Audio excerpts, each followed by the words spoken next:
ഞാൻ ഈ വീഡിയോയിലൂടെ നിങ്ങളെ പരിചയപ്പെടുത്തുന്നത് നമ്മുടെ കേരളത്തിൽ അധികം ആർക്കും പരിചയമില്ലാത്തതും അധികം ആരും വളർത്തിയിട്ടില്ലാത്തതുമായ ഒരു ഇനമാണ് നമ്മുടെ അയൽ സംസ്ഥാനമായ തമിഴ്നാടിൻ്റെ സ്വന്തം ബ്രീഡായ ചിപ്പിപ്പാറയാണ്. ഇത് തമിഴ്നാട്ടിലെ മധുരയിലും തിരുനെൽവേലിയിലുമാണ് കൂടുതലായിട്ട് പണ്ട് കാലങ്ങളിൽ കണ്ടു വന്നുകൊണ്ടിരുന്നത്. പക്ഷേ ഇപ്പോൾ എല്ലാവരും പൊതുവായിട്ട് വളർത്തുന്നുണ്ട്. അപ്പം ഇതിനെ ഞാൻ ഒരു 2 മാസമായ ഒരു പപ്പിയാണ് എൻ്റെ കയ്യിൽ ഇരിക്കുകയാണ് ഞാൻ ഈ വീഡിയോയിൽ കാണിക്കുന്നത്. അത്യാവശ്യം ഞാൻ ട്രെയിൻ ചെയ്യുന്നതാണ് കാണിക്കുന്നത്. ഇപ്പോൾ ഇവയുടെ ശാരീരിക പ്രത്യേകതകൾ എന്തൊക്കെയാണെന്ന് പറയുകയാണെങ്കിൽ, ഇവ ഒരു സൈറ്റ് ഹൗണ്ട് വിഭാഗത്തിൽപ്പെടുന്നവയാണ്. അതായത് വേഗത്തിലോടി ഇരയെ പിന്തുടർന്ന് പിടിക്കുവാനും ഇവയ്ക്കൊരു കാര്യമുണ്ട്. ഇവ കൂടുതലായും തമിഴ്നാട്ടിൽ ഉപയോഗിച്ചുകൊണ്ടിരുന്നത് കീരി, മുയൽ എന്നിവയെ വേട്ടയാടുവാനായിട്ടാണ്. ഇവയുടെ ശരീരപ്രകൃതി പറയുകയാണെങ്കിൽ നീളം കാലുകളും മെലിഞ്ഞ ശരീരവുമാണ്. നമ്മൾ എത്ര ആഹാരം കൊടുത്താലും ഇവ മെലിഞ്ഞ ശരീരപ്രകൃതിയിൽ മാത്രമേ നമുക്ക് കാണാനാവൂ. കാരണം എന്താ വെച്ച് ചോദിച്ചു കഴിഞ്ഞാൽ ഇവർ കൂടുതൽ ഓടാൻ ഇഷ്ടപ്പെടുന്ന നായ്ക്കളാണ്. ഇനി ഇവയുടെ ഉയരം നമ്മൾ പറയുകയാണെങ്കിൽ ആൺനായ്ക്കൾ, അതായത് മെയിൽ ഡോഗ്സ് 26 ഇഞ്ച് മുതൽ 32 ഇഞ്ച് വരെയും ഫീമെയിൽ ഡോഗ്സ് 26 മുതൽ 30 ഇഞ്ച് വരെയുമാണ് ഉയരം സാധാരണ രീതിയിൽ ഉണ്ടാവുക. ചെറിയ ഏറ്റക്കുറച്ചിലൊക്കെ ഉണ്ടാവും, എന്നാലും ഉയരം എപ്പോഴും പേരൻസിൻ്റെയും നമ്മൾ കൊടുക്കുന്ന ആഹാരത്തിൻ്റെയും എക്സസൈസിനേയും ആനുപാതികമായിട്ട് ചെറിയ വേരിയേഷൻസൊക്കെ ഉണ്ടാവാം. ഇവ നമ്മുടെ കാലാവസ്ഥയ്ക്ക് പറ്റിയൊരു ബ്രീഡാണ്. അത് പറയാൻ കാര്യം എന്താണെന്ന് ചോദിച്ചാൽ, രോമത്തിന് തീരെ നീളമില്ലാത്തതുകൊണ്ട് നമുക്ക് ചീവുകയോ എടുക്കുകയോ ഒന്നും വേണ്ട. ചൂടോ തണുപ്പോ മഴയോ ഇവയ്ക്ക് പ്രശ്നമേ അല്ല. കാര്യം അവരുടെ ഒരു നമ്മുടെ നാടൻ നായയായതുകൊണ്ട് തന്നെ അങ്ങനത്തെ പ്രശ്നങ്ങളുമില്ല. ഇവയുടെ സിംഗിൾ കളറുള്ളതിനെ ചിപ്പിപ്പാറയെന്നും പിന്നെ ചെറിയ കളർ വേരിയേഷൻ ഉള്ളതിനെ കണ്ണി എന്നും പറയപ്പെടുന്നു. പിന്നെ ഒരു പ്രസവത്തിൽ തന്നെ, അതായത് ഒരു ചിപ്പിപ്പാറയ്ക്ക് തന്നെ കണ്ണിക്കുട്ടി ഉണ്ടാവും, അങ്ങനെ കണ്ണിക്ക് ചിപ്പിപ്പാറക്കുട്ടി ഉണ്ടാവും, അങ്ങനെയുണ്ട് ഇവരുടെ വ്യത്യാസം. ഇവരുടെ ചെവിയുണ്ട്, പല രീതിയിലുണ്ട്. മുഴുവനായി മേലോട്ട് ഉയർന്നു നിൽക്കുന്ന ജർമ്മൻ ഷെപ്പേർഡിൻ്റെ ചെവി പോലെ നിൽക്കുന്നുണ്ട്, ലാബിൻ്റെ ചെവി പോലെ ഉണ്ട്. പിന്നെ ഇതിൻ്റെ എല്ലാം കോമ്പിനേഷനും കാണപ്പെടാറുണ്ട്.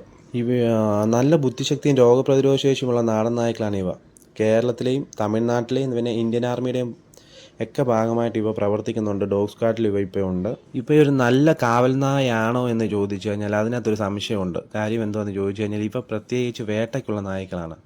അതോടൊപ്പം തന്നെ ഇവയെ വീട്ടിൽ വളർത്തുമ്പോൾ ഒരു 8 മാസം വരെ നമ്മളെ വീട്ടുകാരുമായിട്ട് മാത്രം കാണിച്ച് വളർത്തിയെങ്കിൽ മാത്രമേ ഇവയൊരു നല്ല കാവൽ നായയാവാൻ ചാൻസ് ഉള്ളൂ. ഇപ്പോൾ എൻ്റെ നായെന്ന് വെച്ചാൽ നല്ല രീതിയിൽ കുരയ്ക്കുന്നുണ്ട്. കാര്യം ഞാൻ അങ്ങനെ അവനെ മാറ്റി. ഇവൻ്റെ ഒരു 3 മാസം മുമ്പേ പറഞ്ഞ പോലെ 3 മാസമായപ്പോൾ ഉള്ള വീഡിയോ ആണിത്. എളുപ്പത്തിൽ നമുക്കിവനെ ട്രെയിൻ ചെയ്യാൻ കഴിയും. 2-3 തവണ പറഞ്ഞു കൊടുത്താൽ തന്നെ ഇവർക്ക് മനസ്സിലാവും. പിന്നെ ഇവർക്ക് അറിയാത്തവരെ, അതായത് അപരിചിതരിൽ നിന്ന് സ്വല്പം അകലത്തിൽ മാത്രമേ ഇവർ നിൽക്കാറുള്ളൂ. കാര്യം ഇവർക്ക് അങ്ങോട്ട് സ്ട്രേഞ്ചേഴ്സ് വന്നാൽ മറ്റുള്ള ഡോഗിനെ പോലെ പെട്ടെന്ന് ചാടി ചെല്ലുന്ന എടുക്കുന്നോ അങ്ങനത്തെ ഒരു ക്യാരക്ടർ ഇല്ല. പിന്നെ നമ്മുടെ വീട്ടിലെ ആഹാരങ്ങളൊക്കെ കൊടുത്ത് നമുക്ക് വളർത്താൻ കഴിയും. അതാണ് ഇവയുടെ മെയിനായിട്ടൊരു ഗുണം. പിന്നെ ഇവയെ നമ്മൾ വളർത്താൻ തിരഞ്ഞെടുക്കുകയാണെങ്കിൽ നമുക്ക് അത്യാവശ്യം ഇവയെ ഓടാനും ചാടാനും ധാരാളം സ്ഥലം ആവശ്യമാണ്. കുഞ്ഞിലേ മുതലേ നമ്മൾ ഇവയെ വളർത്തുമ്പോൾ വീട്ടിലെ കോഴി, താറാവ് അങ്ങനത്തെ ജീവികളൊക്കെ ഉണ്ട്. അതിനെയൊക്കെ കാണിച്ച് വളർത്തിയില്ലെങ്കിൽ ഇപ്പോൾ വലുതാകുമ്പോൾ അവയെ ആക്രമിക്കാൻ സാധ്യതയുണ്ട്. കൂടാതെ ഇവയ്ക്ക് വരുന്ന മെയിനായിട്ടൊരു അസുഖമാണ് അതാണ് ഇതിൻ്റെ ഏറ്റവും വലിയ ബുദ്ധിമുട്ട്. കാല് ബെൻഡാവാൻ ചാൻസ് ഉണ്ട്.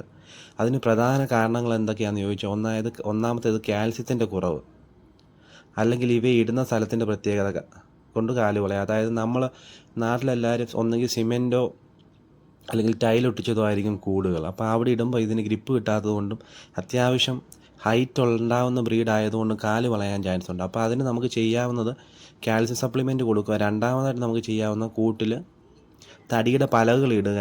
അങ്ങനെ 2 രീതിയിൽ നമുക്ക് ഈ ബെൻഡ് വരുന്നത് ഒഴിവാക്കാം. പിന്നെ നല്ല രീതിയിൽ എക്സസൈസും കൊടുക്കണം. ഞാൻ മുമ്പേ പറഞ്ഞതുപോലെ നല്ല രോഗപ്രതിരോധ ശേഷിയുള്ളവയാണ് ഇവയെങ്കിലും നമ്മളെല്ലാ വാക്സിനും കൊടുത്ത് ഇവയെ വളർത്താൻ ശ്രദ്ധിക്കണം. പിന്നെ ഇവയുടെ ഹൈറ്റ് എല്ലാം നമ്മുടെ പേരൻസിൻ്റെ ഹൈറ്റും പിന്നെ നമ്മൾ കൊടുക്കുന്ന ആഹാരം, പിന്നെ അടുത്തതായിട്ട് എന്തുവാണെന്ന് ചോദിച്ചു കഴിഞ്ഞാൽ നമ്മൾ എക്സസൈസും അനുസരിച്ച് ഹൈറ്റ് ചെറിയ വേരിയേഷൻസ് അങ്ങോട്ടും ഇങ്ങോട്ടും വരാം. പിന്നെ ഇവ നാടൻ നായ്ക്കളാണെങ്കിൽ തന്നെ 10,000-ങ്ങളിൽ തുടങ്ങി ലക്ഷങ്ങൾ വിലയുള്ള നായ്ക്കളാണിവ. അതായത് ഓരോ പേരൻസിൻ്റെയും കളറും അതെല്ലാം അനുസരിച്ച് വ്യത്യാസങ്ങൾ വരാം.